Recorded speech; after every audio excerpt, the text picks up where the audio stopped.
प्यारे दर्शकों, please video को 500 लाइक और कमेंट जरूर करें। देखते हैं इस बार हमें कितने लाइक्स मिलते हैं। प्लीज सब्सक्राइब करें। Thank you so much.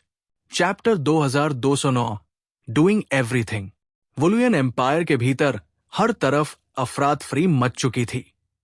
सिर्फ सेंट्रल अर्बन एरिया को छोड़कर, जहां झंग यी ने जानबूझकर गॉड ऑफ लव का ब्लास्ट नहीं किया था, बाकी हर जगह अराजकता फैल चुकी थी। दक्षिण पश्चिम, दक्षिण और उत्तर के 3 बड़े शहरों में भले ही सीधा युद्ध नहीं हुआ था, लेकिन फिर भी पावर आउटेज हो गए थे। वजह थी गगनचुंबी इमारतों का ढहना, आग लगना और अंडरग्राउंड एनर्जी पाइपलाइंस का नष्ट होना। कुल मिलाकर वोलुयन एम्पायर की हर जमीन अब केओस में थी। लेकिन इन सबका असर जनता पर उतना नहीं पड़ा जितना उन 3 सुपर बैटलशिप्स के प्रोजेक्शन ने डाला। लोगों ने क्या देखा? उन्होंने देखा कि उनके दिलों का देवता वोलुयन एम्पायर का अपराजेय मार्शल झेंगलो, जो हमेशा जीत का प्रतीक माना जाता था, इस वक्त लहूलुहान, नग्न और बेहद दयनीय हालत में दिखाई दे रहा था। झेंगलो सचमुच इस समय बहुत बुरी हालत में था। हेल गिलोटीन का सामना करने के बाद उसकी सांसें तेज हो रही थी और उसे अपने शरीर की असामान्य स्थिति को काबू में करने के लिए बार बार गहरी सांस लेनी पड़ रही थी। लेकिन ऊपर से जो फिजियोलॉजिकल रिएक्शन उसके शरीर में एफ्रोडिजियाक की वजह से हो रहा था, उसने उसकी छवि को और भी शर्मनाक बना दिया। ये दृश्य वोलुयन एम्पायर के लोगों के दिलों की आखिरी उम्मीद भी तोड़ गया। क्या वो हमारे आर्म्ड फोर्सेस का ग्रैंड मार्शल है? हे भगवान, उसके साथ क्या हुआ? हमारा गॉड ऑफ वॉर भी इस हाल में पहुंच गया। क्या हमारी सिविलाइजेशन सचमुच खत्म होने वाली है? कई लोग इस पल पूरी तरह टूट गए, यहां तक कि वो सैनिक भी जो अब तक बैटलफील्ड पर लड़ रहे थे, उनके दिल में ठंडक और डर उतर गया। अगर वो वॉर गॉड, जिसे वो अजेय मानते थे, हार रहा है, तो फिर उनकी जद्दोजहद का क्या मतलब?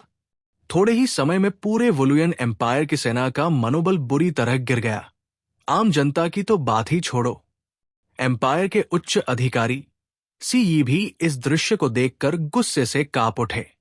पहली नजर में तो हंसी आ रही थी, क्योंकि ये हाल देखकर कोई भी सड़क का जोकर लगे। लेकिन वो तो एम्पायर का सबसे सम्मानित और पूजनीय सैन्य देवता था। हंसी तुरंत गायब हो गई और उसके बाद गहरा भय उनके दिल में उतर आया। झेंगलो ने वैसा दबदबा नहीं बनाया जैसा उन्होंने उम्मीद की थी। अगर वो भी अपने प्रतिद्वंदी को हरा नहीं सकता, तो उसकी वापसी के बाद एम्पायर को जीत की उम्मीद कैसे हो सकती है? पूरे वोलुयन एम्पायर के दिलों पर एक भारी अंधेरा छा गया। सीई ने अनजाने में अपने बाएं हाथ की पुरानी अंगूठी को छुआ। उसने दांत भींचकर आदेश दिया, अंडरग्राउंड ड्रिफ्टिंग प्लान शुरू करो। सम्मेलन कक्ष में किसी ने विरोध नहीं किया। सबके चेहरे उदासी से भरे थे, लेकिन कुछ आंखों में अजीब सी चमक थी, जैसे कोई गुप्त योजना बन रही हो। अंडरग्राउंड ड्रिफ्टिंग प्लान दरअसल बहुत सीधी थी। जब एम्पायर को किसी शक्तिशाली दुश्मन से हार का सामना करना पड़े और नस्ल मिटने की कगार पर हो, तो एम्पायर के चुनिंदा एलीट युवाओं को गुप्त रूप से भेज दिया जाए। कम से कम फ्लेम जिंदा रहनी चाहिए, ताकि वोलुयन ट्राइब का भविष्य फिर से खड़ा हो सके। किसी भी नस्ल को रिप्रोड्यूस करने में ज्यादा वक्त नहीं लगता। Cunning rabbit has 3 बरोज। उनके पास अब भी कई रिसोर्स पॉइंट्स छिपे हुए थे, जिन्हें सिर्फ वही जानते थे। उन संसाधनों पर भरोसा करके आज भले ही वोलुयन ट्राइब संकट में हो, भविष्य में फिर उठ खड़ा होना संभव था। बेशक चुने गए एलीट्स ज्यादातर शाही परिवार और रईसों से थे। उनमें सीई के बच्चे भी शामिल थे। मंत्रियों ने कुछ नहीं कहा, लेकिन चुपचाप अपने कम्युनिकेशन डिवाइसेस चालू करके परिवार से संपर्क करना शुरू कर दिया। जैसे शाही परिवार के पास ड्रिफ्टिंग प्लान था, वैसे ही बड़े नोबल्स के घरों में भी अपने गुप्त इंतजाम थे। बाइंडिंग चेन से घिरे स्पेस में झंग यी सिर्फ इमेजेस को वोलुयन एम्पायर के लोगों तक नहीं पहुंचा रहा था, वो नतीजे सीधे झेंगलो तक भी पहुंचा रहा था। देखो, अब पूरा वोलुयन एम्पायर तुम्हें इस हाल में देख चुका है। कैसा लग रहा है? सरप्राइज्ड? शॉक्ड? झंग यी ने दयालु मुस्कान के साथ कहा। पहले तो झेंग लो को कोई फर्क नहीं पड़ा था। उसके लिए ये बस झंग यी को दिखाने की बात थी। लेकिन अब सच्चाई जानकर उसका दिमाग सुन्न हो गया। इस हालत में, नग्न, लहूलुहान और सबसे बड़ी बात, नीच स्थिति में खड़ा, और उसे एम्पायर का हर इंसान देख रहा है, वो अच्छी तरह जानता था कि उसकी हालत कितनी दयनीय थी। उसके शरीर पर हरा खून लगा था, वो नंगा था और उसका निचला शरीर शर्मनाक स्थिति में खड़ा था। सभी बुद्धिमान जीवों में सेक्स से जुड़ी शर्म की भावना होती है, और जितनी ऊंची हैसियत होती है उतनी ही गहरी होती है, क्योंकि ये हमारी नसों में है। जेनेटिक इनहेरिटेंस से जुड़ी चीजों को सबसे ज्यादा महत्व दिया जाता है। चाहे झेंग लो का दिल कितना भी मजबूत क्यों न हो, वो एम्पायर का देवता रह चुका था, सम्मान में डूबा हुआ। अब जब उसका दिव्य आवरण फट गया, वो पहले जैसा शांत नहीं रह सका। आ झेंग लो ने पागलों की तरह दहाड़ मारी। उसकी आंखें हरे खून से भर गई, मुंह से लार उड़ रही थी। शापित, नीच 6th जनरेशन, मैं तुम्हारा खून पी जाऊंगा। अब उसकी शर्म मिटाने का एक ही रास्ता था, झंग यी का खून बहाना। झंग यी चुप रहा। बस मुस्कुराते हुए उसने बायां हाथ उठाया और हमला जारी रखा। तेज दर्द झेंग लो पर टूटा और उसका शरीर कांप उठा। डायमेंशनल स्ट्रिंग सॉल्यूशन की ताकत जबरदस्त थी, लेकिन झेंग लो जैसे दैत्य को निर्णायक चोट देना आसान नहीं था। लेकिन अगर हमला किसी खास हिस्से पर हो तो असर अलग ही होता। मर्द को सबसे अच्छे से समझता है, और उसकी कमजोरियां भी। झेंग लो का चेहरा बैंगनी पड़ गया। उसने अनजाने में हाथ बढ़ाकर अपनी कमर ढक ली। तुम नीच हो, झेंग लो सिर्फ गरज सकता था। क्या यह तर्कसंगत था? क्या यह सामान्य था? क्या ताकतवरों की लड़ाई ऐसे होती है? झंग यी ने कंधे उचकाए और लापरवाही से कहा कि उसे परवाह नहीं। जिंदगी मौत की लड़ाई में हर तरीका जायज है। ताकतवर की जो गरिमा कही जाती है, वो तो बस कमजोरों का भ्रम है। लाएंग युए ने उसे मार्शल आर्ट्स सिखाते हुए कहा था। पुराने समय की कलाओं में असली किलर मूव्स हमेशा निचले 3 हिस्सों पर होते थे। गुदा पर हमला, आंख फोड़ना, जन्नांगों पर वार। ये सब दिखने में गंदे लगते हैं, लेकिन जानलेवा होते हैं। एक बार कामयाब हो जाए तो सामने वाले की जिंदगी पल भर में छीन सकते हैं। झेंग लो बहुत समय से देवता बनकर रह रहा था। उसे इज्जत और चेहरे की परवाह थी, लेकिन झंग यी पर कभी ऐसे बोझ नहीं रहे। Chapter 2210, borrowing strength. अगर हिम्मत है तो तुम मेरे साथ ये करो, झंग यी ने मुस्कुराते हुए कहा, और फिर से झेंग लो के कमजोर हिस्सों पर हमला करना शुरू कर दिया। अब वो पूरी तरह से नंगा था, और उसके निचले हिस्से की कमजोरी और भी साफ दिखाई दे रही थी। गुदा और प्रजन अंग उसकी सबसे बड़ी कमजोरी थे, और झंग यी ने इन्हीं जगहों को निशाना बनाकर लगातार हमला करना जारी रखा। झेंग लो रोकना चाहता था, लेकिन dimensional string solution space field के अंदर इंस्टेंट स्किल थी, और वो इसे रोक ही नहीं पा रहा था। यहां तक कि लिंग ने भी झंग यी की लड़ाई की शैली देखकर चुपचाप सिर हिलाया। तुम्हारी लड़ाई की शैली नीच, बेशर्म और गंदी है, जिसे देखकर कोई भी तुम्हें पीटना चाहेगा। लेकिन ये सच में असरदार है। अफसोस, जब लिंग डेविल्स आई में थी, तब उसकी एनर्जी खत्म हो चुकी थी, और उसने वो सब नहीं देखा जो झंग यी ने उसके साथ किया था। वरना शायद उसका नजरिया अलग होता। झंग यी ने झेंग लो को देखा, जो गुस्से से उसे खा जाना चाहता था, लेकिन बार बार हाथ आगे पीछे करके अपने नाजुक हिस्सों को बचा रहा था। उसके चेहरे पर एक शातिर मुस्कान थी, जैसे कोई सड़क छाप गुंडा हो। हे, ये सच में मजेदार है कि वुलुयन एम्पायर का महान गॉड ऑफ वॉर इस हालत में आ गया। भागते रहो, देखते हैं कौन तेज है, तुम या मेरा हमला। झेंग लो को एहसास हो गया कि अब ऐसे और नहीं चल सकता। लेकिन अब करे तो क्या करे? अगर वो झंग यी को रोक नहीं पाया तो झंग यी अब पूरी तरह से वुलुयन एम्पायर को नष्ट कर सकता है। झेंग लो ने दांत भींचे। उसके मुंह से गरम लार बह रही थी।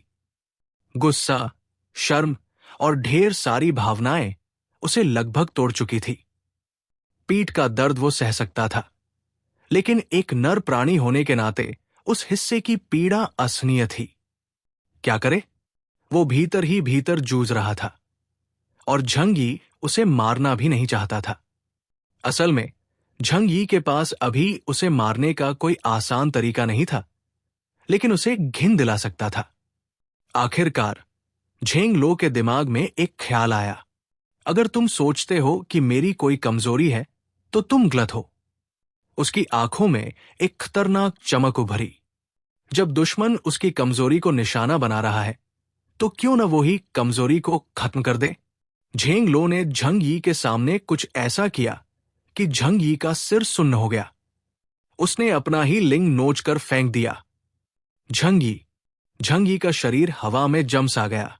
उसकी उंगलियां जो डायमेंशनल स्ट्रिंग सॉल्यूशन छोड़ने ही वाली थी, वही रुक गई। फिर उसने अनजाने में अपना क्रॉच ढक लिया। सिर्फ देखने से ही दर्द हो रहा था। झेंग लो भी बेहद निर्दयी निकला। दर्द से उसका शरीर कांप रहा था, लेकिन उसने बिना झिझक उसे फेंक दिया। वैसे भी अब मेडिकल टेक्नोलॉजी इतनी एडवांस्ड है कि हड्डी टूटने के बाद भी इलाज से वापस ठीक किया जा सकता है, लेकिन फिर भी यह तरीका वाकई बहुत ही क्रूर था। थोड़ा दर्द होगा, लेकिन अब मेरी कमजोरी खत्म हो चुकी है। केओस जारी रखो। उसने जल्दी से मसल कॉन्ट्रैक्शन का इस्तेमाल कर खून रोक दिया और जाम भरना शुरू कर दिया। कसकर गांठ काटना ही बेहतर था। अब झंग यी इस तरीके से उसका कुछ नहीं बिगाड़ सकता। अगर आज की लड़ाई का समाचार बाहर फैल गया तो शायद लोगों के दिमाग में शक्तिशाली योद्धाओं की सारी छवि टूट जाएगी। उनकी लड़ाई तो गुंडों जैसी थी, जिसमें गंदे से गंदे हथकंडे इस्तेमाल हो रहे थे। लेकिन यह भी एक गलतफहमी है, क्योंकि किंग आर्थर जैसे लोग जो अपनी इज्जत को जान से ज्यादा अहमियत देते थे, कभी भी झंग यी जैसी लड़ाई सोच भी नहीं सकते। झंग यी ने लंबी सांस ली। उसने झेंग लो की ओर इशारा किया और कहा, देखो तुम्हें अपनी इज्जत की भी परवाह नहीं रही। झेंग लो गरजा, तुम्हारी ये हिम्मत। झंग यी ने उसकी बात नजरअंदाज की, सिर हिलाया और बोला, कितने दयनीय हो तुम, कितने शर्मनाक। तुम जैसी हालत में भी वुलुयन एम्पायर के रक्षक कहलाने की हिम्मत रखते हो। झंग यी ने समय देखा। लड़ाई शुरू हुए लगभग 2 घंटे हो चुके थे। वो झेंग लो को जल्दी मारने का कोई रास्ता नहीं निकाल पाया था, लेकिन पिछले 6 महीनों में जुटाए गए संसाधनों और लिंग के इस मानव शरीर की मदद से वो झेंग लो को दबाए रखने में सफल रहा। असल में झंग यी अगर अपनी सुपर पावर्स को और गहराई से समझ चुका होता तो इस 55,000 पॉइंट्स वाले मानव शरीर से वो झेंग लो को मार ही डालता। लेकिन कोई बात नहीं। झंग यी ने धीरे धीरे अपने हाथ में आइस ड्रैगन ब्लेड उठाई। लड़ाई जारी रखो। मैं तुम्हें अपनी आंखों से तुम्हारे देश का पतन होते दिखाऊंगा, और फिर तुम यहीं मरोगे। झेंग लो गंभीर रूप से घायल था, लेकिन झंग यी पूरी तरह ठीक हालत में खड़ा था। लिंग के शरीर की आधी एनर्जी झंग यी के लिए इस जंग को जीतने तक काफी थी, लेकिन इसी वजह से झंग यी ज्यादा जल्दीबाजी भी नहीं कर रहा था। उसे यह डर भी था कि अगर उसने वुलुयन एम्पायर को बहुत जल्दी नष्ट कर दिया तो झेंग लो भाग सकता है, और फिर हुएक्सू किंगडम और उसके लिए बड़ी मुसीबत बन जाएगा। आखिरकार अगर झेंग लो भागने की ठान ले तो झंग यी उसे रोकने का कोई अच्छा तरीका नहीं था। खुशकिस्मती से झेंग लो के मन में भी यही बात थी। दोनों एक दूसरे से सावधान थे, क्योंकि उनके पीछे पूरे देश की जिम्मेदारी थी। इसलिए उन्हें यही एक दूसरे को खत्म करना था ताकि अपने देश को बचा सके। झेंग लो दबाव महसूस कर रहा था। उसने अपने दुश्मन को कम आंका था और शुरुआत में झंग यी को गंभीरता से नहीं लिया। ऊपर से झंग यी ने अचानक हमला किया, जिससे वो पूरी तरह तैयार भी नहीं था, और अब वो पूरी तरह रक्षा की स्थिति में था। लेकिन फायदा भी उसके पास था। आखिरकार ये अब भी वोलुयन एम्पायर की जमीन थी और उसके पास घर का फायदा था। तुमने मुझे मजबूर कर दिया है। झेंग लो की आवाज गहरी और ठंडी हो गई, जैसे उसने कोई बड़ा फैसला ले लिया हो। ये एहसास जंग यी को भी बेचैन करने लगा।